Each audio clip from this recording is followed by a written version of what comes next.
نحمده ونصلي ونسلم على سيدنا ومولانا محمد رسوله النبي الكريم الأمين المكين الحنين الرؤوف الرحيم اما بعد معزز شرکاء بحمدہ تعالی سورہ رحمان کی آیت نمبر 56 تا 61 کی تلاوت اور مطالعہ کریں گے۔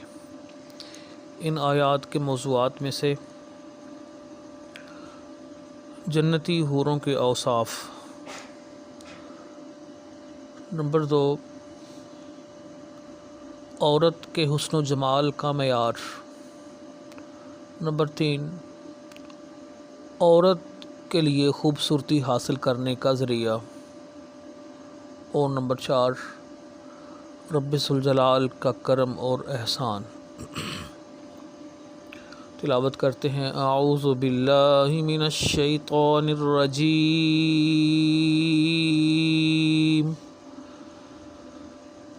بسم اللہ الرحمن الرحیم۔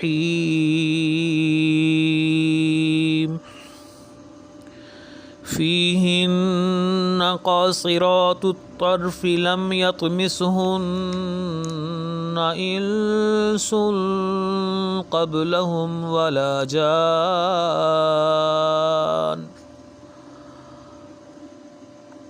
اور ان میں نیچی نگاہ رکھنے والی حوریں ہوں گی جنہیں پہلے نہ کسی انسان نے ہاتھ لگایا اور نہ کسی جن نے۔ فَبِأَيِّ آلَاءِ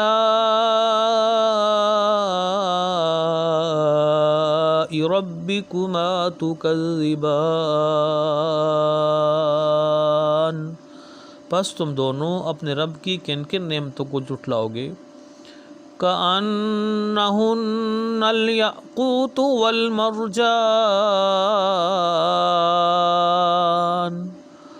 گویا وہ حوریں یاقوت اور مرجان ہیں۔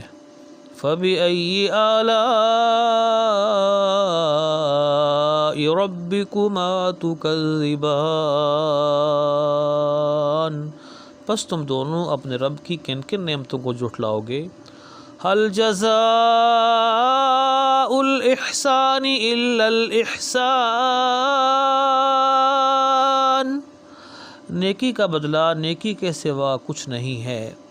فَبِأَيِّ آلَاءِ رَبِّكُمَا تُكَذِّبَانِ، پس تم دونوں اپنے رب کی کن کن نعمتوں کو جھٹلاؤ گے۔ معزز سامعین، قرآن حکیم کی جو آیات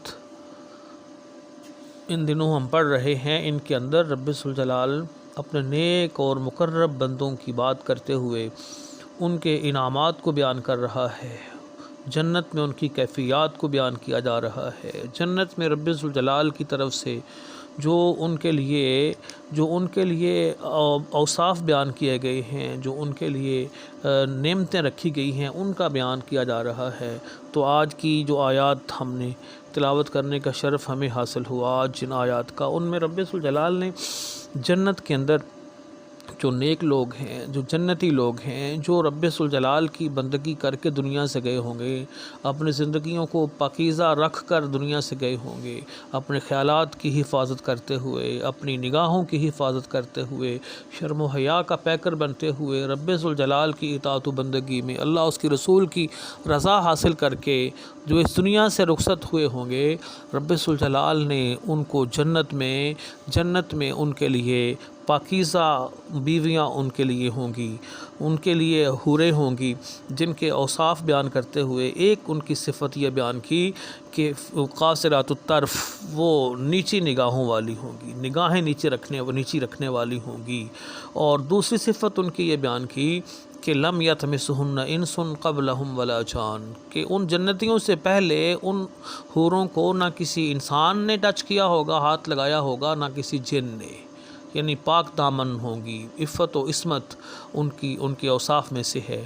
اور پھر ان کے ظاہری حسن و جمال کی بات کرتے ہوئے فرمایا کہ کأنہن الیاقوت والمرجان، کہ ان کے جو چہرے ہوں گے وہ یاقوت کی طرح سرخ ہوں گے، اور ان کا جو بدن ہے وہ مرجان کی طرح سفید ہوگا۔ یہ ان کے اوصاف بیان کیے گئے ہیں، حوروں کے اوصاف بیان کیے گئے ہیں۔ تو اس میں ایک بات جو سمجھ آتی ہے وہ یہ کہ جو حسن و جمال اور خوبصورتی ہے عورتوں کے حوالے سے بھی اس کا معیار یہ ہے، اور اس کا حسن و جمال یہ ہے کہ نگاہیں نیچی رکھی جائیں۔ شرم و حیا اور نگاہوں کی حفاظت کرنا، نگاہیں نیچی رکھنا، یہ حسن و جمال کا ایک معیار ہے، یہ خوبصورتی کا ایک معیار ہے۔ عورت جو ہے وہ خوبصورتی حاصل تبھی کر سکے گی جب اس کی نگاہوں میں حیا ہوگی، جب اس کی نگاہیں نیچے رہیں گی، جب اس کی نگاہوں میں عفت و پاک دامنی رہے گی، پاکیزگی رہے گی۔ عورت کے حوالے سے بھی مردوں کے حوالے سے بھی ظاہر ہے، یہ دونوں طرف سے پاک دامنی اور جو خوبصورتی کا معیار ہے وہ یہ ہے۔ بہرحال نگاہیں نیچی رکھنا یہ خوبصورتی کا ایک معیار ہے، اور اس کے بعد اپنے آپ کو پاک دامن رکھنا، اپنے آپ کو جو ہے نا وہ غیر مردوں سے، غیر محرموں سے جو ہے نا وہ دور رکھنا، اور اپنے آپ کو پردے اور حجاب میں رکھنا۔ عورت کا معنی ہی ہوتا ہے پردہ اور حجاب۔ تو عورت تبھی خوبصورت رہ سکتی ہے کہ جب وہ اپنے حجاب اور پردے کا پورا انتظام رکھے۔ دنیا میں زندگی میں حجاب اور پردے کا انتظام رکھنا اور حجاب اور پردے میں رہنا، یہ عورت کے خوبصورتی کا معیار ہے۔ تو آج اگر ہم دنیا میں اپنی بہنوں، بیٹیوں، بیویوں سے یہ کہیں کہ اگر تم بھی اپنے آپ کو اس خوبصورتی کے معیار پر پورا رکھنا چاہو اور خوبصورتی حاصل کرنا چاہو، تو اپنے اندر اپنی شخصیت میں، سیرت میں یہ اوصاف پیدا کیا جائیں۔ نگاہوں کو پست رکھنا اور نیچا رکھنا یہ اپنے اندر پیدا کیا جائے۔ اور دوسری بات یہ ہے کہ اپنے آپ کو پاک دامن رکھا جائے، اپنے آپ کو اپنی عفت و پاک دامنی کی حفاظت کی جائے۔ بلا وجہ جو ہے وہ گھر سے باہر نہ جایا جائے، بلا وجہ جو مرد ہیں ان کے ساتھ اختلاط نہ کیا جائے، ان کے ساتھ جو ہے وہ گل مل کے نہ رہا جائے، اور اپنے آپ کو بحیثیت عورت اپنی سیکیورٹی اپنا انتظام کیا جائے، اپنے آپ کو حجاب اور پردے میں رکھنے کا انتظام کیا جائے۔ اور پھر دوسری بات، حضور نبی اکرم صلی اللہ تعالیٰ علیہ وآلہ وسلم نے سے پوچھا گیا، یا رسول اللہ صلی اللہ علیہ وسلم، یہ جو دنیا میں عورتیں ہیں بیویوں کی حیثیت سے ہیں، کیا مطلب قیامت کے دن جنت میں یہ بھی اپنے خامندوں کے ساتھ ان کا بھی رشتہ اور تعلق ہوگا؟ تو آپ نے فرمایا کہ ہاں، جو نیک عورتیں ہیں، نیک بیویاں جو ہیں، نیک خواتین جو ہیں، وہ بھی جنت میں ہوں گی، اور وہ بھی جنتی مردوں کی بیویاں ہوں گی۔ تو پھر حضور نبی اکرم صلی اللہ علیہ وسلم سے صحابہ کرام نے پوچھا، یا رسول اللہ، وہ جو حوریں ہوں گی جنت میں، وہ اور جو دنیا سے اور جنتی عورتیں ہوں گی، ان میں سے زیادہ افضل کون ہوں گی، زیادہ افضل اور زیادہ خوبصورت کون ہوں گی؟ آقا علیہ الصلوۃ والسلام نے فرمایا کہ وہ عورتیں جو دنیا سے جنت میں جائیں گی، جنتی جو عورتیں ہیں، جو دنیا سے جانے والی جو عورتیں جو جنت میں پہنچیں گی، وہ افضل ہوں گی، حوروں سے وہ افضل ہوں گی۔ یا صحابہ نے عرض کی، یا رسول اللہ، وہ کیسے؟ جنتی حوریں جنت میں ہیں، جنتی ہیں، وہ تو آلریڈی جنتی ہیں، یہ تو دنیا سے جا رہی ہیں، تو یہ افضل کیسے ہو گئیں؟ تو آقا علیہ الصلوۃ والسلام نے فرمایا کہ یہ نمازوں کی برکت سے، روزوں کی برکت سے، عبادات کی برکت سے یہ ان سے افضل ہوں گی، یہ ان سے زیادہ خوبصورت ہوں گی۔ تو گویا کہ دنیا میں اگر اب زندگی میں اگر خواتین یہ چاہیں کہ ہم حسن و جمال کا پیکر بنیں، ہم خوبصورتی حاصل کریں، ہم اللہ اس کے رسول کی بارگاہ میں سرخرو ہو کر پیش ہوں، اور جنت میں ہمیں خوبصورتی ملے، ہمیں خوبصورت خامد ملے، ہمیں خوبصورتی ہمیں حاصل ہو، تو اس کے لیے دنیا میں عبادات میں زندگی بسر کرے، نماز روزے کی پابندی کرے، باوضو رہیں۔ یہ عبادات کا نظام جو ہے، یہ اس کا نور چہرے پہ آئے گا، اس کا نور جسم پہ آئے گا، اس کا نور شخصیت پہ آئے گا، اور اس کی وجہ سے جو ہے نا وہ خوبصورتی بڑھے گی، خوبصورتی آئے گی۔ تو یہ بڑا آسان سمپل طریقہ ہے، کتنا فطری دین ہے ہمارا، کتنا آسان دین ہے ہمارا۔